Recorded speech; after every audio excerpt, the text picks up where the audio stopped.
Okay, episode 10 of Vinland Saga. Spoiler alert. It's called Ragnarok. Um, yeah, this will wake you up in the morning. This one was wild. It started out so the opposite of the way it ended. Um, the beginning of it, the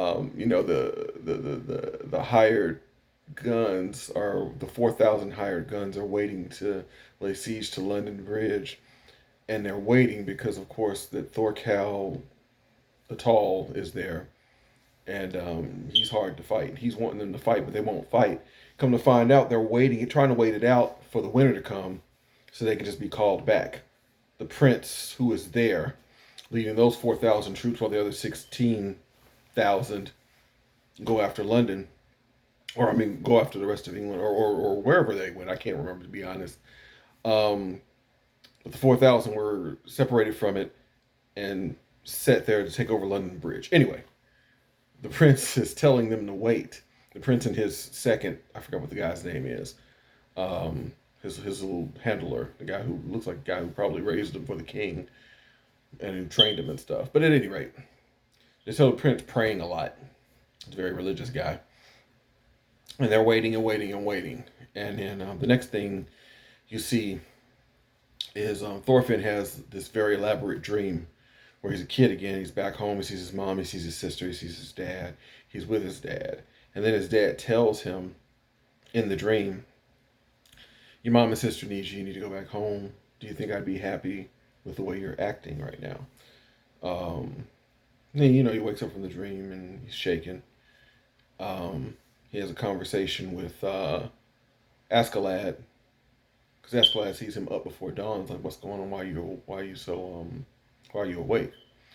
While he's awake, while all this is going on, there's a fight between two men in the camp because they are just sitting there. They're raiding small villages to keep their money flow going, but they're frustrated because they want to do more. And these two men end up fighting each other, and actually one of them ends up killing the other. It's kind of a side thing, but Askeladd and Thorfinn are having a conversation about it, and Askeladd's like, don't worry about it. The guys are just blowing off steam, and Thorfinn's like, don't talk to me like I'm your friend. You know what this is. I'm going to end up killing you.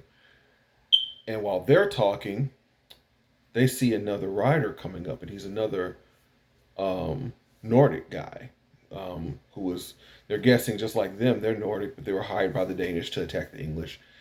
And the guy, he asked the guy where he's from, and he's telling him what's going on. He's like, look, I'm a part of the 4,000 people who are guarding London Bridge, and I'm one of the few left because Thorkel took his 500 troops and wiped out almost all the 4,000 people. So they were fighting, so they had the strength of bears. If any of them were anywhere near as strong as Thorkel, who's throwing these boulders at the land over a river, just this wildly long distance he's throwing these boulders to attack the guys, trying to get them to fight him. But they went. So I apologize. Going back, the reason why Thorkel decided to attack is because he found out the prince was there. Actually, at the camp, he didn't realize the prince was there. He got excited, so he's like, "Look, we're going to go get him." So they take the prince and they hold him hostage. Um, so while this envoy is talking about it, they're trying to figure out what they're going to do, because the envoy is like, "Look, we've only gathered 400 men. 500 of Thorkel's men wiped out 4,000 troops. We've got 400 men that we've gathered, and we want you all to join us." So they're like, Askeladd's second in command is like, "Boss, what do you want us to do?" So Askeladd's thinking about it, talking about it. Then he slices the guy's head off. The envoy, just out of nowhere. At that moment, everybody, including me, is like, "What the hell?" But once he sits there and he talks about it, he's like, "Look." I'm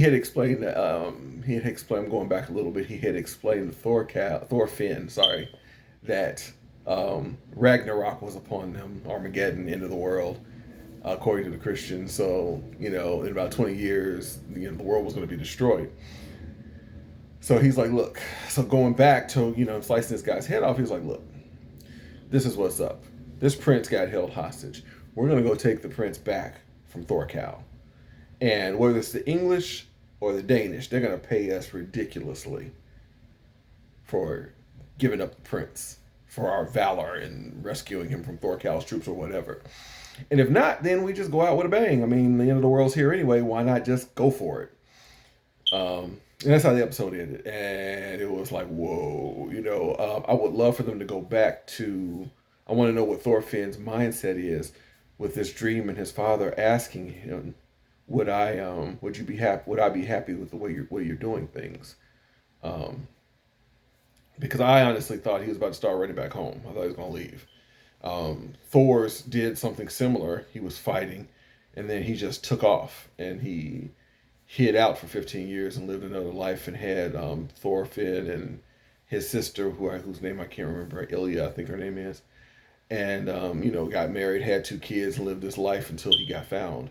But I was expecting Thorfinn to do the same thing, but I guess this is episode 10 into I think it's a 24, 25 episode first season, so I suppose I should have known it wouldn't be that simple. But it's, man, him slicing that guy's head off was, yeah, that was like a double espresso in the morning. That woke me right up. That was like, whoa, I was not expecting that. Neither was anybody else. All of his troops were stunned as well. But when he explained it, you're like, he's going after the bounty. And he's like, man, we're going to get paid if we pull this off. So it's going to be interesting to see if they pull it off.